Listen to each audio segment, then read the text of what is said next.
What's up, everyone? My name is Colin Moriarty. I'm senior editor of IGN. I'm here with David Ballard from Naughty Dog. He's a multiplayer developer. He worked on the Uncharted games. Now he's working on The Last of Us. And we're here to show you the intricacies and some of the cool things about each of the multiplayer maps in The Last of Us' surprisingly awesome multiplayer mode. This is Billstown. Let's get into it. Alright, so Billstown, very interesting map. This is the first map that I fully developed, designed the layout for it. One of my favorite maps. A lot of very great gameplay. One of my favorite maps for sure. And it definitely cultivates gameplay for all people's styles and gameplay experiences. Let's see where to start with this map. So right off the bat, we have this church on one end. It goes down the road to the repair shop on the other end, and interesting, little tidbits. Here we go. It's the name of the repair shop is D&H Automotive. It stands for David and Heather Automotive.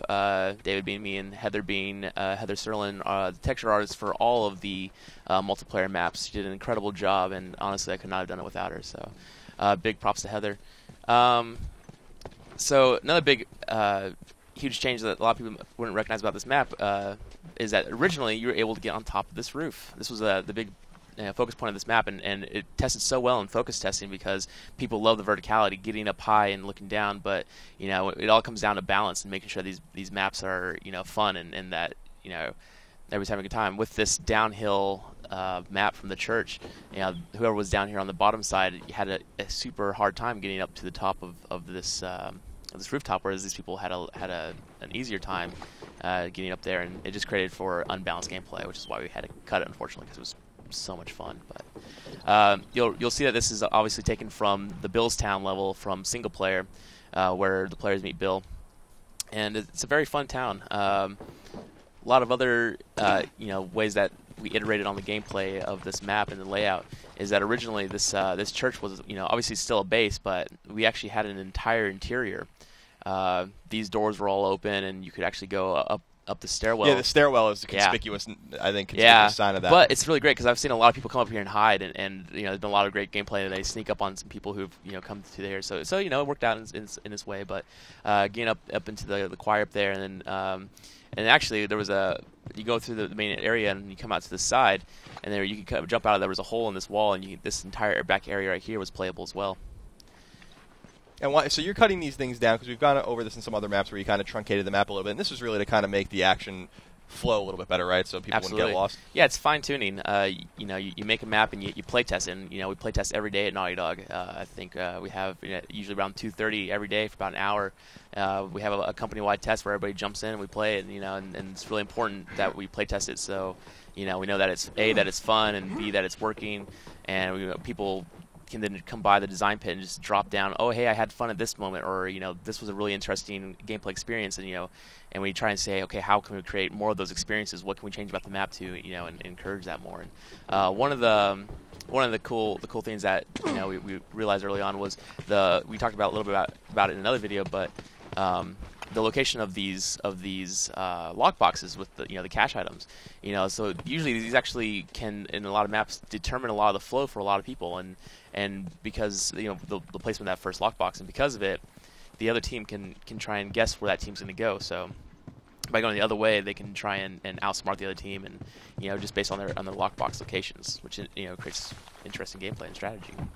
So I don't know if this was an intentional design philosophy for you guys on this specific map, but it always stood out to me, and one of the reasons I like playing on this map is, in some of the other maps, or in a lot of the other maps, you're really fighting from end to end, from base to base. But this seems like side to side. Like this particular map seems to encourage fighting from the diner and then into this office building, which are mark the sides of the map as opposed to the ends of the map. And is that something that you guys intentionally did, or? Oh, absolutely.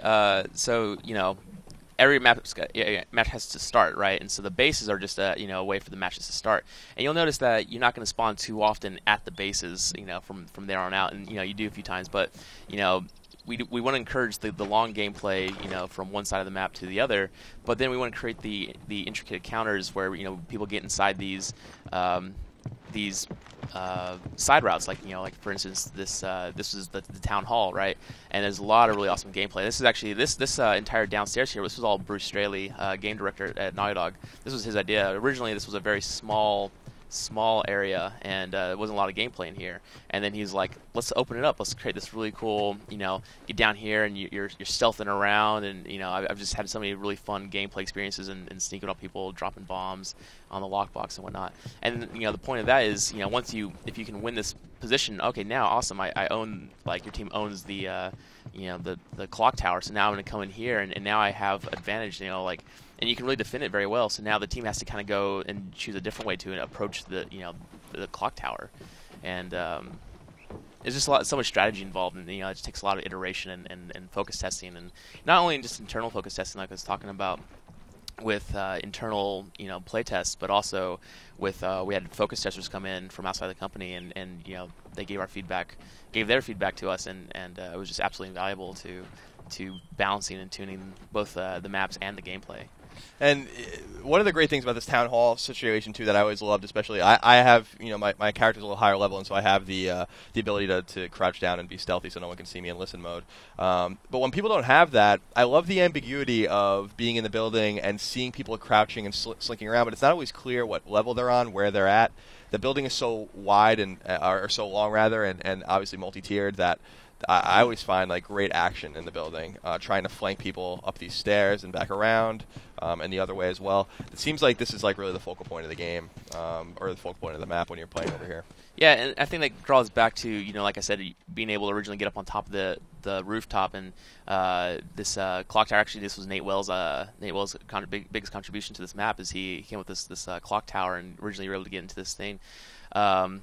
And up behind this rail, and that because of our focus on this building, I think that lent itself. When we cut the roof, we still created it was still the focus of this map, and you say that you think it's the focus, but I mean, I've just been so much great gameplay, and if you also the same thing, if a team owns the controls the diner and control the pier, I mean, this is a pretty powerful spot as well, and I've sniped sniped a fool many a time. Sniped many a fool over sniped here. Many a fool from over here. So yeah, I've always felt a little bit vulnerable over here. I know that underneath this is where the window. There's like a little ledge where there was. I don't know if you guys still have it there. Yeah, health pack and item box. And I always run if I'm starting from the other side. I always put a bomb on the other side of that window because people just love blindly jumping through that and then boom. Absolutely. So I always like when I'm starting on that side, I perpetually drop a bomb strategy. There. That's pure strategy, and we wanted to give that defensible strategy to a lot of people. Dropping a bomb right here and whatnot, and same thing on vice versa. People go this way, there you go.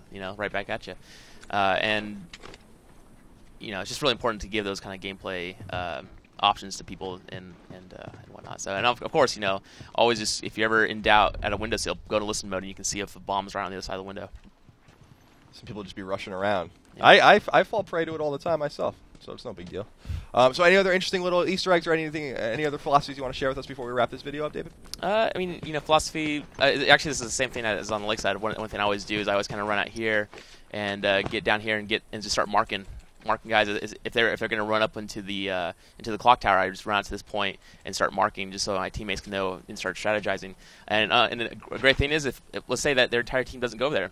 Hey, now I know. It's like now I can know to come over here instead and start watching for, them trying to flank us or something. So awesome. And I will say, I mean, I didn't even realize until I had played multiplayer for really 15 or 20 hours that, R3 to mark is not only a nice way to earn, just a few spare parts, but actually really useful to the team, especially if you guys are working as a cohesive unit, which not everyone does. And there's something to be said about playing the game without headsets, kind of just playing it loose. But for the people that really like to play as a team, marking with R3 is integral. Yeah. Real quick note, got a couple Easter eggs in here. Jane's Cupcake Shop. Jane being Jane Mulaney, one of the longest-running members of Naughty Dog. She's been on there since the early days. And then over here we have Pastor G. Betancourt. It stands for Gabe Betancourt of this church. He's the lighter for most of the multiplayer maps and all-around great guy. So yeah, there's tons of that throughout the entire game. Of right, like up here, Vivian. She's the lead lighter of Last of Us. Vivian's Diner. A lot of little Easter eggs throughout the game. Awesome. Well, Mr. Ballard, thank you for showing us this map. We're going to move on to the next. For all things The Last of Us, definitely keep it tuned to IGN.